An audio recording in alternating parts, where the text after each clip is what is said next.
My newest project is a book that I have titled Goodnight, Sailor. I'm so excited about this book.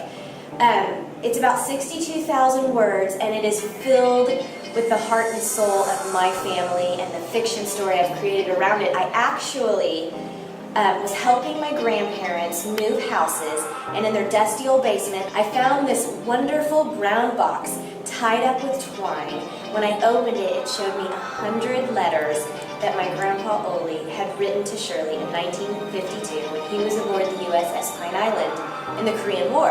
And as I'm reading through these handwritten letters, it gave me this wonderful idea to recreate their story. And so I rewrote all of those letters and gave them to them as a 60th wedding anniversary present that she now keeps next to her bed and reads through. And while doing that, I formulated kind of this fiction that just came to life with all of these interesting characters. And I've just finished writing that book, and I'm currently trying to find somebody to help me bring it to market. What do I love about Goodnight, Sailor?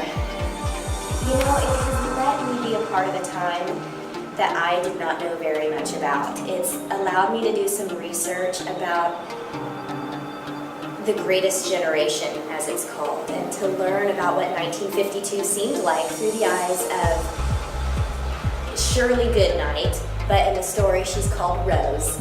And I've made her this naive Kansas girl who goes to California and finds her way through lots of trial and error. And I loved putting myself there. And I felt like by being there, I got to know my grandparents better and your grandparents better in a time we didn't know. And for me, it was a huge, wonderful blessing.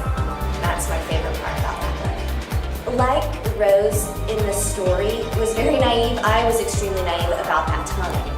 I had a lot to learn about the war itself. The Korean War is a real lost war to many of us, and so I spent a lot of time reading about that war and understanding what a lot of the politics were around it, what the war was about, and that was a bit of a challenge for me, and I enjoyed that challenge, and I hopefully rose to it so that as you're reading it, you can feel 1952.